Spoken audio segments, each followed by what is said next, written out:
Ја известувам јавноста дека денешната седница е одложена.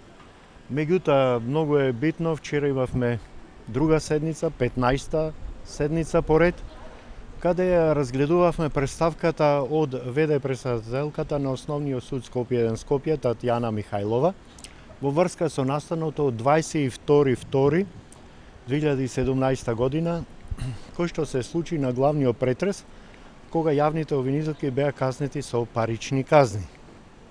Советот ја разгледа представката, изврши увид, односно преглед на CD-то кој беше во прилог на представката и донесе заклучок дека јавните обвинителки Катица Јанева и Фатиме Фетаи го прекршиле етичкиот кодекс на јавните обвинители на Република Македонија.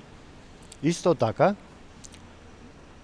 дадовме препорака до јавниот обвинител со заклучок дека ќе треба да разгледа можноста од определување на друг јавен обвинител за застапување на тој предмет. Знаете, се работи за онај предмет каде е обвинет поранешниот премиер со други лица.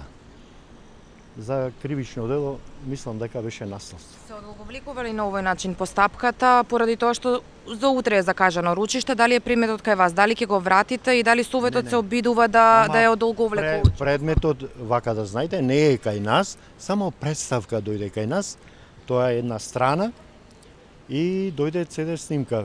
Предметот си е во Основен суд Скопје 1 Скопје. Како ќе барате сега да се смени обвинителот во Не, овој да се случај? смени, не ме разбравте добро. Значи бараме да ја разгледа можноста од определување на друг јавен обвинител. До сега праксата во сите јавни обвинителства, доколку настапи ваква ситуација, тогаш јавниот обвинител определува за тоа јавно обвинителство, за основниот јавен обвинител.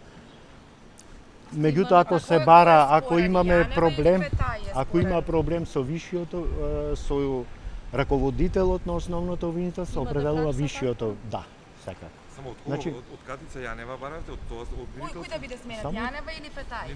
Не, од кого барате да ја преземе таа обврска? Од кој јавен обвинител, ако се спомнете јавен обвинител од државниот? Од или неа. Од неа, ја да, разгледа? да ја разгледа можноста од определување на друг јавен обвинител да го застапува тој предмет. А прекршување етички кодекс, што значи тоа, какви постапки?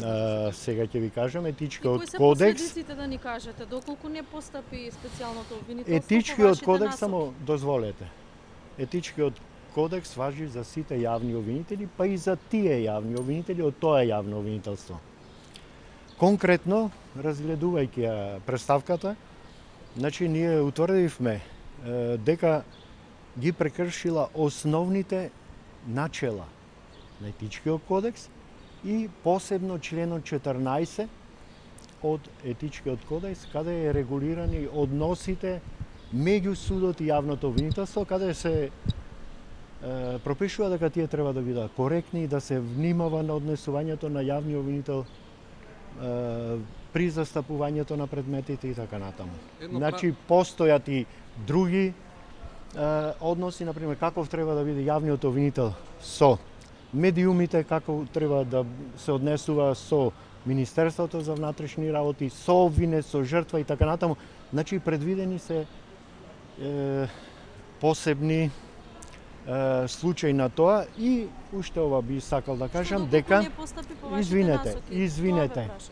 Уште ова само да кажам дека постои за ваше запознавање етички совет кој се грижи за примената на овој етички кодекс и во иднина секако дека треба, мислам, да се вклучи и тој етички совет во расправа по ваквите прашања, бидејќи освен советот, друг не е надлежен да се грижи за законитите действија кои што се превземат од страна на јавниот обвинител на ова јавно обвинителство. Едно прашање само, причината за представката, извинете, беше, колку што се сеќам според изјавите од специјалното јавно обвинителство, ти обвинуваа за груп фалсификат во записникот во однос на претходното судење.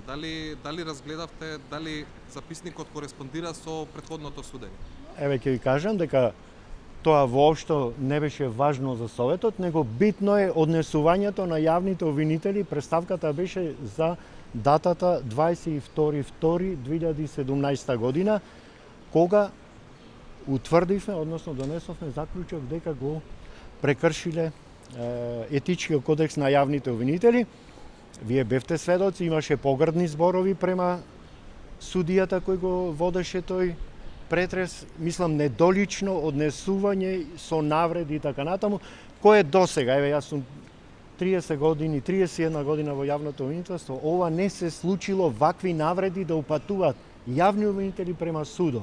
Судот е доминус литис на главната расправа, а порано на главниот претрес, и неговиот збор беше последен. Благодарам. Треба да ги штитите правата на обвинителите, бидејќи обвинителството е странка таму, тој ја води постапката, тој го покренува обвинението. Како сега го заштитувате судот, господин Аневски?